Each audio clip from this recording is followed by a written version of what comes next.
बिस्मिल्लाहिर्रहमानिर्रहीम अस्सलामु अलैकुम। मैं हूं अदील वड़ाइच। इस्लामाबाद हाई कोर्ट में गिलगित बल्तिस्तान के साबिक चीफ जज राना शमीम से मुतल्लिक केस की अहम समाअत हुई। इस्लामाबाद हाई कोर्ट का बड़ा हुक्म सामने आया है।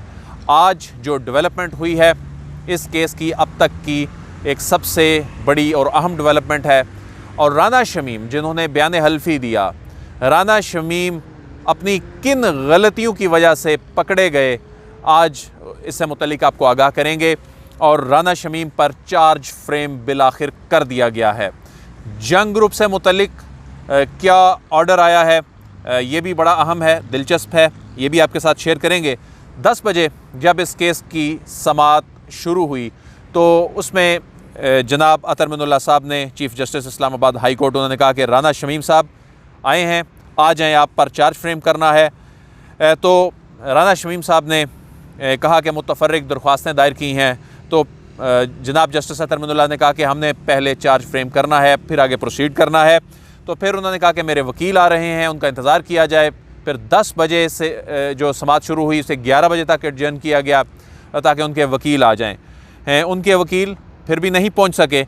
जब 11 बजे इस केस की समाअत शुरू हुई तो जब एक वकील साहब की जानिब से इस पर बात करने की कोशिश की गई तो जनाब जस्टिस अतर मिनुल्लाह साहब, chief justice Islamabad high court, उन्होंने कहा कि इस अदालत की बहुत बेतौकीरी हो गई, इनफ़ इज़ इनफ़। उन्होंने कहा कि इसी को फोकस करके सारे बयानिए बनाए गए, मज़ीद बेतौकीरी ना करें इस अदालत की, ये एक आइनी अदालत है, इसके साथ बहुत मजाक हो गया। तो राना शमीम ने कहा कि मेरी एक रिक्वेस्ट है कि वकील साहब आ जाएं तो फिर आगे प्रोसीड करें। तो जिस पर जनाब जस्टिस अतर मिनुल्लाह साहब ने कहा कि आप खामोश रहें। तो फिर साकिब बशीर साहब जो कि इस्लामाबाद हाई कोर्ट जो जर्नलिस्ट एसोसिएशन के सदर हैं, वो रोस्ट्रम पर आए। उन्होंने कहा कि सहाफ़ियों की हद तक फ़र्द जुर्म आयद करने के मामले पर रिस्ट्रेन किया जाए, ये गुजारिश है। तो इस पे फिर जनाब जस्टिस अतर मिनुल्लाह साहब ने कहा कि क्या ये कहना फ़ेयर है कि इस अदालत का जो जजेज़ हैं वो कंप्रोमाइज़ हैं और आप ये दरख्वास्त कैसे कर सकते हैं। तो फिर अफजल भट्ट साहब जो कि PFUJ के साबिक सदर हैं, उन्होंने कहा कि सहाफ़ियों ने मुतअद्दिद मीटिंग्स की हैं, अब हमें एहसास हो गया है कि ज़ेर इल्तवा मुकदमे के मामले पर इस तरह से रिपोर्ट करना एक बड़ी गलती है।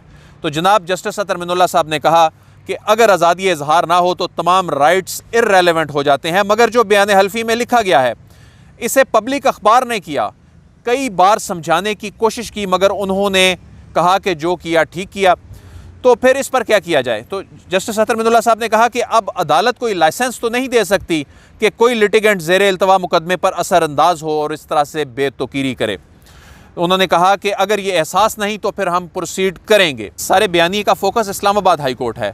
मुझे कुछ नहीं छुपाना, ये अदालत एहतसाब पर यकीन रखती है, मगर बदकिस्मती से जो बयानिया बनाया गया है सारा फोकस इस अदालत पर कर दिया गया है। बताएं कि जुलाई 2018 से आज तक कौन सा हुक्म है जिस पर यह बयानिया फिट होता है।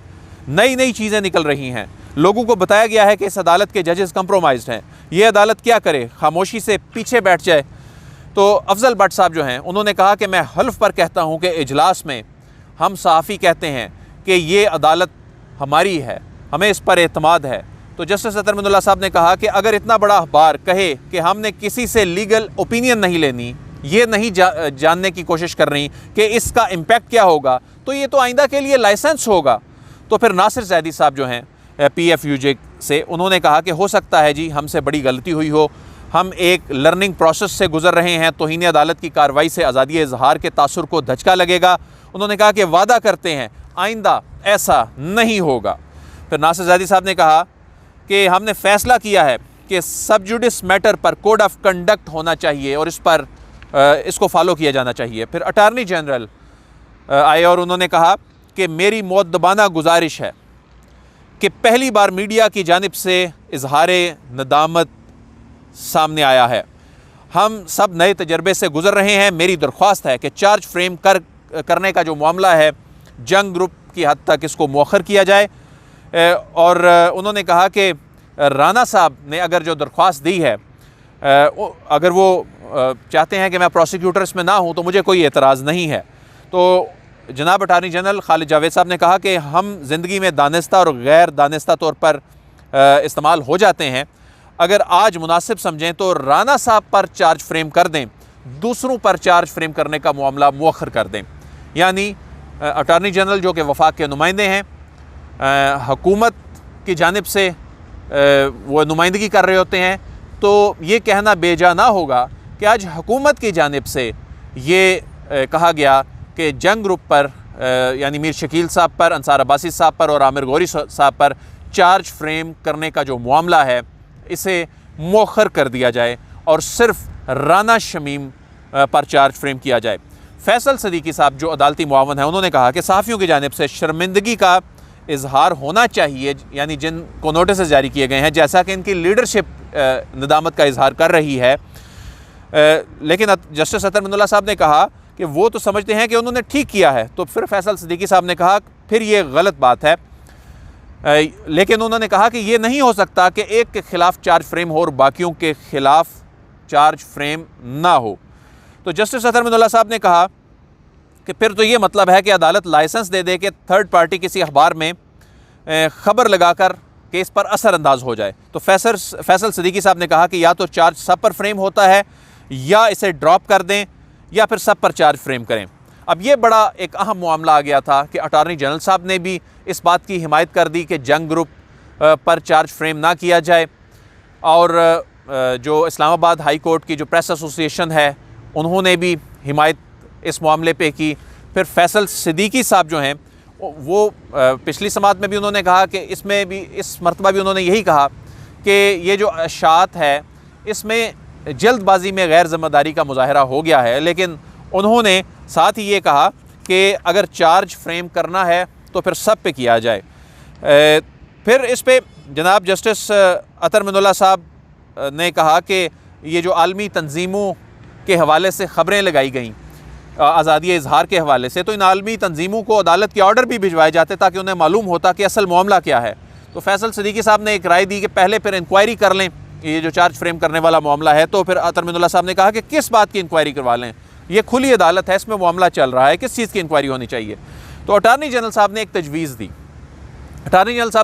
दी कि जो नासिर जैदी साहब ने कहा है या जो अफजल भट्ट साहब ने कहा है, तो जो इन लोगों ने कहा है कम अज़ कम जो तौहीन अदालत के जिन दूसरे लोगों को नोटिस जारी हुए हैं, यानी मीर शकील साहब की जानिब इशारा था, अंसार अब्बासी साहब की जानिब इशारा था, आमिर गौरी साहब की जानिब इशारा था, उन्होंने कहा कि कम अज़ कम ये इतना ही कह दें कि हम इससे एग्री करते हैं तो फिर भी ये काबिल कबूल है। लेकिन जो मीर शकील साहब हैं, जो अंसार अब्बासी साहब हैं, आमिर गौरी साहब तो आज मौजूद नहीं थे, तो उनकी जानिब से इसको एग्री करने के हवाले से भी कुछ नहीं कहा गया। तो फिर इसमें कहा गया कि आप अपनी 2 दरख्वास्तें पढ़ें जो आपने मुतफरक दरख्वास्तें दायर की हैं। राना शमीम साहब को कहा गया, उन्होंने दरख्वास्तें पढ़कर सुनाई। जनाब जस्टिस अतर मिनुल्लाह ने ये कहा कि अब चार्ज फ्रेम होगा। फिर चार्ज फ्रेम करने के लिए जब वो चार्ज फ्रेम करने के लिए ख़ुद पढ़ने लगे तो उस पर राना शमीम साहब की जानिब से कहा गया कि अभी चार्ज फ्रेम ना किया जाए, लेकिन उन्होंने कहा गया कि आप मुदाखलत ना करें। और जब चार्ज फ्रेम किया गया तो उनका वो बयान हल्फी पढ़ कर सुनाया गया। वो तमाम चीज़ें जिस तरतीब से उन्होंने लिखी थी वो पढ़ कर सुनाई गई, और इसमें ये कहा गया कि जो आपका सीलशुदा बयान हल्फी है वो बिल्कुल सेम है जो छापा गया है। और इसमें जो अहम और दिलचस्प बात है वो ये है, उन्होंने कहा, अदालत ने यह कहा कि आपने अंसार अब्बासी और नोटरी पब्लिक के ख़िलाफ़ को ब्रीच ऑफ प्राइवेसी के मामले पर कोई कार्रवाई नहीं की, और इस पर आपने जो प्रोसेस ऑफ लॉ है और अदालती जो मामला है उस पर असरअंदाज होने की कोशिश की। आप तौहीन अदालत से मुतल्लिक जो आइन का आर्टिकल है 204 और जो तौहीन अदालत से मुतल्लिक जो ऑर्डिनेंस है 2003 का, इसके तहत आप पर ये चार्ज फ्रेम किया जाता है। तो क्या आपने ये सुन लिया है, आपने अंडरस्टैंड कर लिया है, क्या आप चार्ज को एक्सेप्ट करते हैं? तो राना शमीम साहब ने कहा कि कुछ चीज़ें एक्सेप्ट करने वाली हैं, लेकिन उनसे जब ये पूछा गया कि क्या आप इसे तस्लीम करते हैं या आप सेहत जुर्म से इनकार करते हैं, तो उन्होंने कहा कि मैं सेहत जुर्म से इनकार करता हूँ। तो उन्होंने कहा ठीक है, आप डिफेंड करना चाहते हैं, चार्ज फ्रेम कर दिया गया है। तो राना शमीम साहब ने कहा कि क्या सिर्फ मेरे खिलाफ ही चार्ज फ्रेम किया गया है। तो जस्टिस अतर अमीनुल्लाह साहब ने कहा कि अभी देखते हैं आगे। तो राना शमीम साहब ने इस पर एहतजाज किया और उन्होंने कहा कि फिर तो आप आज ही मुझे सज़ा भी सुना दें कि मुझे अलग से इस मामले में डील किया जा रहा है। तो राना शमीम साहब की दोनों दरख्वास्तें भी मुस्तरद कर दी गई कि अटॉर्नी जनरल साहब प्रोसिक्यूटर का किरदार अदा ना करें इससे मुतल्लिक, और इंक्वायरी कराने से मुतल्लिक कि ये कैसे ये बयान अल्फ़ी जो है अंसार अब्बासी के हाथ लगा। तो ये दोनों दरख्वास्तें मुस्तरद हो गई और उन्होंने कहा कि मैं अकेला हूँ, सब अलग हो गए हैं। फिर उन्होंने कहा अच्छा फिर मार्च की तारीख़ दे दें। जब उन्होंने देखा कि अब चार्ज तो फ्रेम हो गया है, अब बात नहीं बनेगी, तो उन्होंने कहा चलें फिर मार्च की तारीख़ दे दें, आगे जो मैंने डिफेंड करना है। तो इस पर जनाब जस्टिस अतर अमीनुल्लाह साहब ने कहा कि इतनी लंबी तारीख़ नहीं दी जा सकती। तो उन्होंने कहा कि फिर आप ऐसा करें 20 फरवरी की तारीख़ दे दें, मुझे कराची से आना पड़ता है। तो उन्होंने जस्टिस अतर अमीनुल्लाह साहब ने कहा कि आपको आना तो पड़ेगा। फिर 15 फरवरी की तारीख़ इसमें जो है वो मुकर्रर की गई है। अब अगला मरहला है कि राना शमीम साहब को इसमें साबित करना है कि उन्होंने तौहीन अदालत नहीं की, अदालती मामलात पर असरअंदाज होने की कोशिश नहीं की और उन्होंने जो इल्ज़ाम लगाया है वो सच है, अदरवाइज़ उन्हें तौहीन अदालत की कार्रवाई का सामना करना पड़ेगा।